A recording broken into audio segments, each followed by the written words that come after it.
সিয়া, কি হচ্ছে এগুলো? কি আর হবে? তোর সম্পর্ক অনিল ভাইয়ের সাথে আছে, তাহলে এগুলো কেন? তুই জানিস সায়নের বাবা মা তোর আর সায়নের বিয়ের কথা বলতে এসেছে এখানে। ওরা চায় যে তোরা যেন সায়নের সাথে বিয়ে হয় আর আমরা দুই বোন একই সাথে থাকি। কিন্তু এটা তো হয় না। অনিল ভাইকে তুই ভালোবাসিস, ভালোবাসিস একজনকে আর বিয়ে করবি আরেকজনকে। এটা কি সিয়া? তুই কাউকে কিছু বলিস না কেন? আর জেঠিমানা তোদের সম্পর্কে সবই জানে, তাহলে কেন এখন সায়নের সাথে? আদি, আমরা যা চাই তা সবসময় পাই না। তুই বুঝতে পারছিস অনিল ভাই জানলে কি করবে? আমি কিছুই লুকোতে চাই না, না অর্নিলের থেকে, না তোর থেকে, আর নাই চাচুর কাছ থেকে। মানে? তুই যখন বাসায় যাবি চাচুকে বলে দিস যে উনি যার সাথে কাজ করে, মানে সাগর চৌধুরী, সে আর কেউ না, তার ওই আপন ভাই রহমান শেখের খুনি। আদিবা যেন কয়েক হাজার ভোল্টের ঝটকা খেলো। চোখগুলো আপনা আপনি বড় হয়ে কপালে ভাঁজ হয়ে আসে। মানে কি? কি বলিস তুই? আর সাগর চৌধুরী অর্নিলের বাবা। এখন তো বুঝতেই পারছিস অর্নিলের বাবা আমার বাবার খুনি। এটা জানার পরেও কি করে আমি? সে হঠাৎ তার বুকের মাঝে হাত দিয়ে চেপে ধরে, জোরে জোরে দম নিচ্ছে, যেন কেউ তার গলা চেপে ধরছে। চোখ থেকে কয়েক ফোঁটা পানি গড়িয়ে পড়ে, চোখ বড় বড় হয়ে আসে। আদিবা তা খেয়াল করে দ্রুত পানি নিয়ে এসে সিয়াকে খাইয়ে দেয় আর পিঠে হালকা ভাবে চাপও দিতে থাকে। কয়েক মিনিট পর সিয়া স্বাভাবিক হয়ে আসে। আস্তে, তুই জানিসই যে নিজের উপর জোর খাটিয়ে কিছু করলে এমন সমস্যা হয়। তোর প্রেশার নিতে পারিস না তুই, তবু কেন নিস? কি করবো আমি? উপায় নেই। ভেবে দেখেছিস তুই মাকে কি করে না করি? ভাববে আমি স্বার্থপর, তাই নিজেই মায়া ত্যাগ করে দিই। হ্যাঁ, ওই হিসাব নিয়ে বসে থাকো তুমি। অনিল ভাই জানলে না জানে কি করবে, এসে যখন তুই কালাম কাণ্ড বাঁধিয়ে দিবি তখন বুঝিস। ছাড় না এসব কথা এখন। শিয়া, আদিবা নিচে নেমে আয়। ওই যে জেঠিমা ডাকে, চল। আদিবা সিয়াকে নিয়ে নিচে চলে আসে আর সিয়া আসতে রুমে সিয়াকে ডাক দিয়ে আদর করে নিজের পাশে বসায়। সিয়ার মুখে মেকি হাসি ঝুলিয়ে রাখার ভদ্রতার খাতিরে এইভাবে বেশ সময় কথাবার্তা বলে সায়নের বাবা মা বোন চলে আসে আর আদিবাও সিয়াকে অনেক বুঝিয়ে শুনে এসে পড়ে। রাতে সিয়া ঘরে টুকটাক কাজ করছিল, তার মাঝে ফোন আসে। সিয়া ভাবে অনেক এইভাবে ফোনটা কেটে দিতে হবে, তখন খেয়াল করে দেখে আননোন নাম্বার। সিয়া রিসিভ করে। হ্যালো। হ্যালো শ্রেয়া, ও আপনি? প্লিজ বলুন। জি বলুন। এখন তো সবই বুঝে গেছো। জি, অনেক ভালো করেই বুঝেছি। আজ কাজের চাপের ফলে তোমার সাথে দেখা করতে পারিনি, মানে বিকালে আসতে পারিনি। কাল দেখা করি। সে কিছুক্ষণ ভেবে তারপর উত্তর দেয়, জি আচ্ছা। রাত বাজে 1টা। তখন অনিলের বাসায় আসে সাগর চৌধুরী। চোখ পড়ে অনিলকে। তিনি পেছন থেকে অনিলকে বেশ কয়েকবার ডাক দিল, সে না শোনার ভান করে এসে পড়ে। সিয়াকেও আর কল দেয়নি, ভেবেছে একেবারে দেখা করে নিবে। আর আলিপা বাসায় গিয়ে পরে আরেক মহাচিন্তায়। সাগর চৌধুরী সিয়ার বাবাকে মেরেছে, আর বিল্লাল অর্থাৎ তার বাবাই কিনা আবার এই সাগর চৌধুরীর সাথে কাজ করছে। তাহলে তো অবশ্যই বিল্লাল কিছু জানে না, কারণ যদি জানতো তাহলে জীবনও কাজ করতো না তার সাথে। আদিবা ঘরের মাঝে পাচারি করছে আর এগুলো ভাবছে। জাভেদ ওয়াশরুম থেকে বের হয়ে দেখে আদিবা নিজের ভাবনায় মুক্ত। এত কিসের ভাবনা চিন্তা তোমার? না না, এমনি। না, কিছু তো হয়েছে, বলো। আরে কিছু না। শিওর? হ্যাঁ। আচ্ছা আচ্ছা যাবে, শোনো না, হ্যাঁ বলো। সকালে আমাকে একটু বাবার বাসায় নামিয়ে দিয়ে যাবে? আরে এটা কোনো ব্যাপার? ধুর পাগলি। আচ্ছা আমি কাল অফিসে যাওয়ার আগে বাবার বাসার সামনে নামিয়ে দিয়ে যাবো, কেমন? এবার এসব হাবি চাবি চিন্তা মাথা থেকে ঝেড়ে ফেলে দিয়ে ঘুমাও তো, ঘুমাও। হুম। এক একজনের মাথায় এক এক রকমের বুদ্ধি ঘুরপাক খাচ্ছে। সবাই নিজের পরিস্থিতি থেকে বুঝতে পারছে যে আসলে ব্যাপারটা ঠিক কতটা কঠিন। সাগর চৌধুরী ভাবছে কিভাবে সিয়াকে অনিলের মন থেকে মুছে ফেলা যায়। দোলা চিন্তায় আছে নিজের মেয়েকে নিয়ে। এই ভেবেছে সাগর চৌধুরী সিয়া আবার কোনো ক্ষতি যেন না করে বসে। আদিবা ভাবছে সব ঠিক করতে হবে সবার আগে, তার বাবার সাথে এই ব্যাপারে কথা বলতে হবে। শায়ন ভাবছে সিয়ার সাথে বিয়ে করে ঘর সংসার করার বুদ্ধি। কেন শায়ন মনে মনে সিয়াকে বেশ পছন্দ করে ফেলেছে। সিয়া ভাবছে নিজের পরিবারের উপর যেন কোনো আঁচড় না আসে। আল্লাহ যা করে ভালোর জন্যই করে, তাই যাই হোক না কেন সব যেন ভালোই হয়। নিজে অ্যান্ড যেন ভেঙে না পড়ে, ঠিক থাকতে পারে। অনেক আছে দুনিয়া উল্টে যায়, তবুও সিয়া তার হয়ে থাক। কিছু লাগবে না, শুধু সিয়াকে চাই। অতীত কার সাথে কি হয়েছে কি না হয়েছে তা দেখার বিষয় অনিলের না, ব্যাস সিয়া হলেই হবে। এ যেন এক ভুল ভুলাইয়া তো সবাই ফেসে গেছে। কলেজে যাবার মন একদম সিয়ার নেই। সবকিছু খুব বেশি বিরক্তিকর লাগছে, খুব বেশি। গতকাল রাতে জিদের বসে এসে ঘুমের 2টো ট্যাবলেট খেয়ে শুয়ে পড়েছিল। কলেজে যাওয়ার ইচ্ছে আগে থেকেই ছিল না, এর জন্য ঘুম থেকে ওঠেনি। বেলা বেশ করে 10:30-এর দিকে ঘুম ভেঙেছে তার। ফ্রেশ হয়ে এসে স্নিগ্ধ মুখে করিডোরে খোলা বাতাসে বসেছিল। রোদের ঝলক এসে করিডোরে পড়েছে, সামনে চা রাখা থেকে থেকে তাতে চুমুক দিচ্ছে। শিয়া, শিয়া, আমি করিডোরে। আজ ক্লাস নেই তো? তেমন একটা নেই, আর ইচ্ছেও করছে না যেতে। ও আচ্ছা, থাক তাহলে। মা, ব্যস্ত তুমি? না। একটু আবার পাশে এসে বসবে? এবার কি হয়েছে তোর? খারাপ লাগছে? তেমন কিছু না, একটু বসো। আচ্ছা। দোলা গিয়ে সিয়ার পাশে বসে পড়ে। দোলা খেয়াল করে সিয়ার মুখটা কেমন মলিন হয়ে আছে, এক দৃষ্টিতে আকাশের পানে তাকিয়ে আছে। শিয়া, ঠিক আছিস তুই? না, আমার বিয়ে ঠিক। না মানে দেখ, কেউ দেখতে আসলে তো বিয়ে একদিনই ঠিক হয়ে গেল না। আমি জানি মা, সায়নের সাথে বিয়ে, তাই না? এখনো ঠিক হয়নি। আচ্ছা, যদি শায়নের সাথে তোর বিয়ে ঠিক করি তাহলে? যা ভালো মনে করো। তুই কি রেগে আছিস আমার উপর? না, একদম না। রাগ করার কোনো মানেই হয় না, আমি বুঝি সব। তবে হয়তো কোথাও না কোথাও আমাকে বেইমান নামক উপাধিটা পেতে হবে, এই আর কি। দোলা তার মাথা অন্য পাশে ঘুরিয়ে ফেলে। তখনই সিয়ার ফোন আসে। সিয়া তাকে দেখে অনিল। আমি চাই, কিছু কাজ আছে। ভালো না লাগলে নিচে নেমে আসিস। দোলা চলে যায়। সিয়া হাতে ফোনটা তুলে স্ক্রিনের দিকে তাকিয়ে আছে। ফোন পিক করবে কি করবে না ভাবছে। সিয়া ফোনটা পাশে রেখে দেয়। ধরবে না, ধরলেই এতগুলো প্রশ্ন একসাথে ছুড়ে মারবে অনেক, আর সেগুলো একটা জবাব দেওয়ার সাহস, শক্তি বা ইচ্ছে কোনোটাই নেই তার। তাই না ধরাটাই শ্রেয়। ফোন কানের কাছে বাজতে বাজতে একসময় বিরক্তি ধরে গেল সিয়া, তাই সে ফোন কেটে দিয়ে বন্ধ করে রেখে দেয়। অনিল তার অফিসে বসে বসে এতক্ষণ সিয়াকে ফোন দিচ্ছিল, আর অনিল শিওর ছিল যে ফোন হয়তো ধরবে না সিয়া, আর তাই হলো। ফোন কেটে দিয়ে অনিল তার সামনে থাকা সিয়ার ছবির একটা ছোট্ট ফ্রেমের দিকে তাকায়।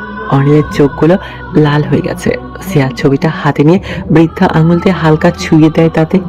অনিল এখন হুটহাট করে সিয়ার বাসায় চলে যেতে পারে না, কেননা এখন ব্যাপারটা বেশ সিরিয়াস, আর ব্যাপারটার সাথে বড়রাও জড়িয়ে আছে। তো এখন এমন পাগলামি করলে কেমন দেখায় সব, তাই অনিল শান্ত রেখেছে নিজেকে। আসলে অনিল নিজেও দেখছে যে সিয়া ঠিক কি করতে পারে। আর ওদিকে আদিবা জাবেদ তার বাবার বাসায় নামিয়ে দিয়ে গেছে। আদিবাকে এই সময়ে বাসায় আসতে দেখে বিল্লাল বেশ অবাক হয়। বাবা, কিরে মা, তুই এই সময়ে? আর জাবেদ কেন এলো না? ঠিক আছে তো সব? না বাবা, কিছু ঠিক নেই, সত্যিই কিছু ঠিক নেই। কি বলিস? ভেতরে চলো। আরে কিন্তু তুমি আগে ভেতরে চলো তো। আদিবা বিল্লালকে নিয়ে ভেতরে চলে গেল। আদিবা নিজের আগে মাথা ঠান্ডা করে তারপর বিল্লালকে বসে সবকিছু আস্তে আস্তে ধীরে বলতে লাগে। বাবা দেখো, এখন আমি যাই বলবো সব মনোযোগ দিয়ে শুনবে, আর প্লিজ হাইপার হবে না, কারণ অনেক বছর আগের কথা তো এখন কোনো কিছু করেও লাভ নেই। আচ্ছা, হয়েছে কি? তুমি আগে ওই সাগর চৌধুরীর সাথে সব ধরনের কাজ করা বন্ধ করে দাও। কিন্তু কেন? কারণ তোমার বড় ভাইকে আর কেউ না, ওই সাগর চৌধুরী খুন করেছে। কি সব যাতা বলছিস আদিবা?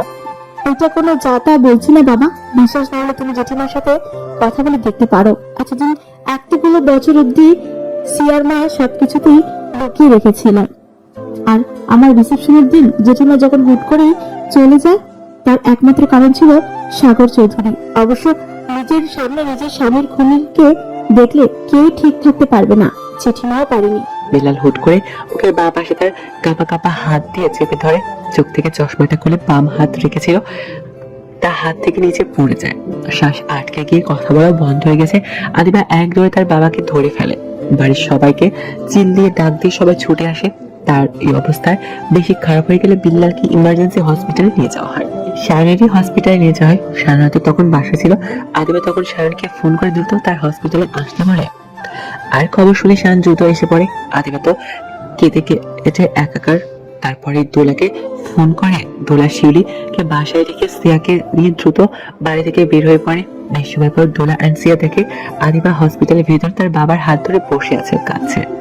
দোলা আর সিয়া ভেতরে যেতে শায়নের চোখে পড়ে। সায়ন, বিল্লাল কেমন আছে?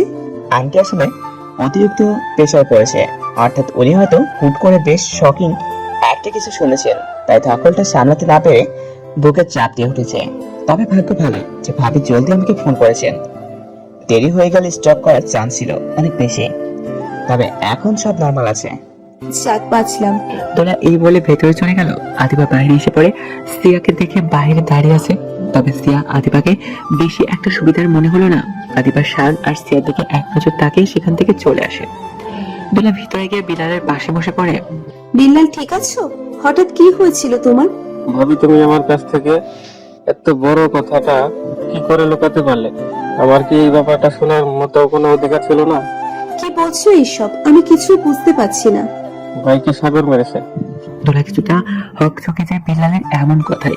দোলা এখন এটাই ভাবছে যে বিল্লাল এ কথা কিভাবে জানতে পারলো। কি ভাবছো ভাবি? আমি কি করে জানতে পারলাম? পেরেছি কোনো এক না কোনো ভাবে। আর কত লুকাবে? সত্য একদিন না একদিন তো সামনে আসারই ছিল। বিল্লাল, আমি জানি এত পুরনো কেস কেউ ফাইল করবে না, আর যেখানে সাগর চৌধুরীর মতো একজন, সেখানে তো কথাই নেই। আমি আজকে ওই লোকের সাথে সব কাজ বন্ধ করে দিব। এখন এসব মাথা থেকে বাদ দিয়ে রেস্ট নাও। বেশি চিন্তা করো না, এতে শরীর খারাপ তোমারই হবে। বাদ দাও, আমি চাই না আগের ইতিহাস পুনরায় ঘটুক। এই বলে দোলা বের হয়ে এসে পড়ে। আর এদিকে সিয়া আদিবার কাছে যায়। গিয়ে দেখে আদিবা ফোনে কথা বলছে। সিয়াকে দেখে আদিবা ফোন রেখে দেয়। তুই চাচুকে সব বলে দিয়েছিস তাই না? যাক, হ্যাঁ, একদিক দিয়ে ভালোই হয়েছে। অনিল ভাইয়ের সাথে তোর কথা হয়েছে? বেশ কয়েকদিন যাবৎ সবকিছু বন্ধ। বাসা নানু হয়তো একা, তুই জেঠিমাকে নিয়ে চলে যা। সায়ন আর আমি বাবাকে বাড়ি পৌঁছে দিব। সিয়া আর দোলা প্রায় ঘন্টা খানিকের মতো হসপিটালে থেকে তারপর এসে পড়ে। আদিবা সেদিন তার শ্বশুর বাড়িতে যায় না, সেদিন তার বাবার সাথে বাড়িতে থেকে যায়। এবার সময় যাচ্ছে, দিন যাচ্ছে। একটা সময় স্বামীর সাথে সিয়ার বিয়ের কথা পাকাপোক্ত হয়েছে। সবাই বেশ খুশি। কেউ কেউ প্রকৃতির পক্ষে খুশি, আর কেউ কেউ শুধু অভিনয় মাত্র। শায়নের পরিবার সত্যি খুব ভালো। শায়ন নিজেও অনেক বেশি খুশি। তবে আদিবা বেশ নারাজ। সে সিয়াকে বুঝে কিচ্ছু করতে পারছে না। আর সিয়া যে এসব কিছু ইচ্ছে করে করছে তা কিন্তু মোটেও না। এক প্রকার বাধ্য হয়ে তাকে এই বিয়েতে মত দিতে হয়েছে। শায়ন আর সিয়ার বিয়ে ঠিকঠাক হয়ে গেছে। আজ থেকে শুরু হয় ঠিক 3 দিন পর সিয়ার বিয়ে। সিয়া তার কলেজে কাউকে জানায়নি বিয়ের ব্যাপারে। একদিন সিয়া বাইরে গিয়েছিল কিছু কাজে। সেখানে সে অনিলকে দেখে, আর দেখা মাত্রই তড়িঘড়ি করে সেই স্থান ত্যাগ করে বাসায় এসে পড়ে। প্রায় 7-8 দিন পর অনিলকে দেখেছে সিয়া। রুমে ছুটে গিয়ে দরজা আটকে দিয়ে মুখে 2 হাত দিয়ে চেপে ধরে ডুকরে কেঁদে ওঠে। অনিল তার বাসায় গেলে সাগর চৌধুরী আজ সোজা অনিলের সামনে এসে দাঁড়িয়ে পড়ে। অনিল এড়িয়ে চলে যেতে ধরে, কিন্তু সাগর চৌধুরী আটকে দেয়। অনিল, আজ তুমি আমার কথা না শুনে যেতে পারবে না। খুব গুরুত্বপূর্ণ কথা আছে। জলদি বলো। তোমার দেশের বাইরে যেতে হবে। মানে? মানে কিছু কাজের জন্য দেশের বাইরে যেতে হবে তোমাকে। আর এছাড়া তুমি অনেকদিন যাবত যেতে চাইছিলে, আমি যেতে দিচ্ছি না। তার উপর তোমার কাজের চাপ ছিল বেশি, কিন্তু এখন তো সব নর্মাল, তাই বলছি যে তুমি চলে যাও। ভেবে বলবো। ভেবে বলার আর কি আছে, চলে যাও। অনিল আর কিছু না বলে ঘরে চলে যায়। মাঝখানে একদিন চলে যায়, বিয়ের বাকি রইল আর মাত্র 2 দিন। আর এদিকে যেন সাগর চৌধুরী অনিলকে বাইরে পাঠানোর জন্য একেবারে উঠে পড়ে লেগেছে। অনিলের সন্দেহ হয়, কিন্তু এছাড়া অনিল অনেকদিন যাবত বাইরে যাওয়ার প্ল্যান ছিল। পাসপোর্ট ভিসা সবই রেডি। অনিলও ভেবেই নিল যে সে যাবে। এখন রাত। অনিল বেডে ওপর হয়ে শুয়ে আছে। ফোন ঘাটছিল বলতে ফোনে সিয়ার ছবি দেখছিল। কিছু সময় পর উঠে ছাদে চলে যায়। ভারী ভারী কদম ফেলে ছাদে যাচ্ছে। নীরবতার মাঝে শব্দগুলো যেন স্পষ্ট। ছাদে গিয়ে রেলিং এর ধারে দাঁড়ায়, চোখ উঁচে তাকিয়ে আছে। সামনে হাজার হাজার উঁচু বিল্ডিং। রাতের আধারে নানাবিধ আলো ফুটে উঠছে সেগুলোতে। হঠাৎ অনিল সিগারেটে জ্বালিয়ে নেয়। অন্ধকারে সাদা ধোঁয়া গুলো শূন্যে মিলে যাচ্ছে। কয়েক পাক নিতেই সিগারেটের আগুনটা নিভে গেল। কেন যেন মনও সায় দিচ্ছে না খেতে। সিয়া যে তার সাথে এভাবে সবকিছু হুট করে বন্ধ করে দিবে তা অনিল ভাবেনি। শুধু নিজের বাবার খুনিকে তা জানতে পেরে কথা বন্ধ করে দিয়েছে, নাকি এর পেছনে আরো অন্য কোনো কারণ রয়েছে এটা ভাবছে অনিল। না, সে তাকে সব ক্লিয়ারলি জানাচ্ছে, আর না নিজে জানতে পারছে। কেননা সে সব স্কোপ অফ করে দিয়েছে। অনিল ডিসাইড করে নিল সে আর তার বাবার সাথে থাকবে না, কারণ এখানে থাকলে সে ধীরে ধীরে পাগল হয়ে যাবে, দূরে চলে যাবে এখান থেকে। কাল রাত 12:30 অনিল সিঙ্গাপুরে যাওয়ার ফ্লাইট আছে। অনিল ভেবে নিয়েছে কিছুদিন বাইরে থেকে আসবে, তারপর বাকি সব হ্যান্ডেল করবে। ঘন্টাখানিকের মধ্যে ছাদের ওপর থেকে নিচে নেমে আসে। সারা থেকে ভোরের দিকে অনিলের চোখ লেগে আসে। অফিসে যাবে না, প্রায় সকাল 11টার দিকে ফোনে কর্কশ আওয়াজে অর্ণের ঘুম ভেঙেছে। চুলগুলো হাত দিয়ে ঠিক করতে করতে ফোন ধরে। নাম্বার না দেখে রিসিভ করছে গম্ভীর কণ্ঠে,